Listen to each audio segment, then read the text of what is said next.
Hi, my name is Matthew Thomas, and I'm going to sit here and talk to you guys today about brewing beer and the processes, equipment, and ingredients that go into it.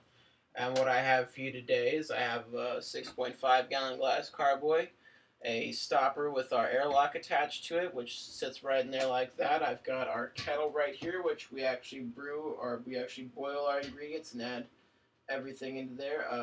Then I've got a galosh top bottle, which we will put our final product in so that we can cork it off and let it sit so that we have it to drink later. The ingredients that we use in beer are the four main ingredients are our water, our yeast, our hops, and our malted grain.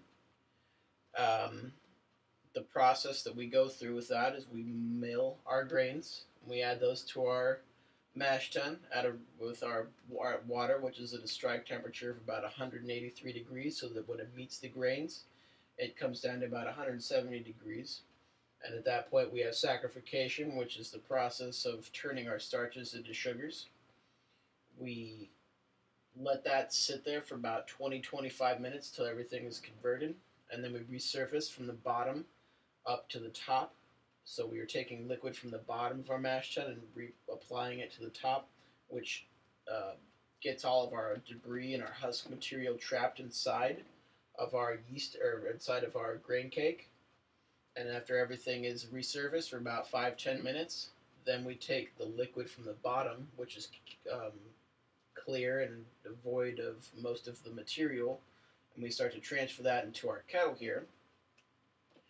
We, at the same time, add a sparging arm, which adds new water to the top of our grains so that we can pull that through, and that will release the rest of the sugars trapped inside of the grains.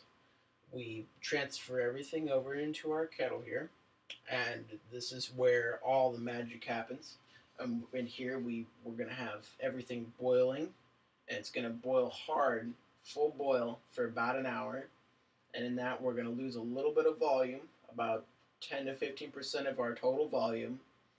But in the same time, we're reducing it like a soup, and we're condensing all those flavors together. This is also where we would add everything. We would add our different ingredients like our herbs and spices and things like that. And this is also where you would add your hop additions. If you add your hop additions at the beginning, you're going to get more bitterness at the end. If you add your different hop pellets at the end of the boil, that's where you're going to get your floral notes, your pungent flavors that come from your individual hops. From there, we're going to transfer everything to a cooling system, and bigger breweries, they have a large cooling system, but what I do in home brewing is I have a copper coil that I run cold water from the hose through, and I just stir it in there. As I put a thermometer in there, I stir it until it gets down to about 83 degrees, because the yeast can only live between a certain particular temperatures, which can't be over 100 degrees, or you'll kill off your yeast. So you have to get it down to you want it about 70 degrees initially when you throw your yeast in, because that way it has enough heat to get the reaction going, but not too much heat so that it's killed off at the end.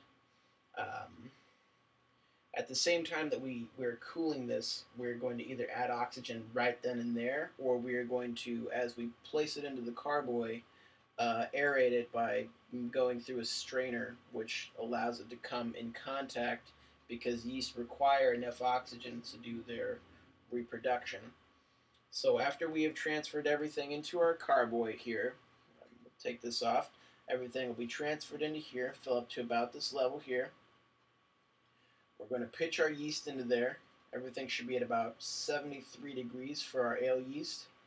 And we're going to apply our stopper and fill this with vodka or some sort of alcohol so that microorganisms cannot get in there, and it is protected from water or anything like that that could possibly mold in there. That's why we would use alcohol. This will sit and ferment, and it will vigorously bubble for the first couple of days. It looks like a mad chemical science experiment.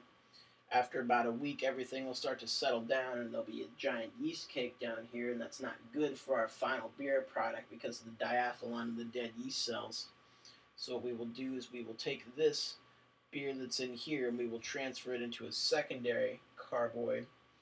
There we would add other spices such as chocolate, cocoa nibs, wheatgrass, anything, any flavor profile we were interested in or what we were looking for in a desired end product, we would add there so that it can sit in there, and either we could do a double fermentation at that point, or we can just let it finish out its original fermentation process, take on the flavors and spices, and then about a week to 2 months after that secondary process, we would take that product and we would transfer it into either a kegging system or into these bottles here via a wand that, as you put it in there, fills a certain amount, and then you take it out and just go through an individual set of bottles, or you would transfer it directly into a keg, and from the keg we can actually hook up a CO2 system that would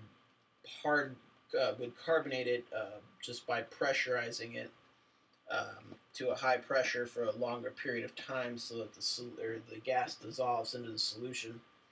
How we do it with bottles is we fill these up and I add a little bit of sugar to it and bottle them up like this, snap it down there, and I put them in a dark, cool place, and the yeast that's still in the beer will eat the sugar and not produce very much alcohol, but it'll produce enough carbonation so that there's such a small headway here that it's just forced to go into the beer, and it carbonates it.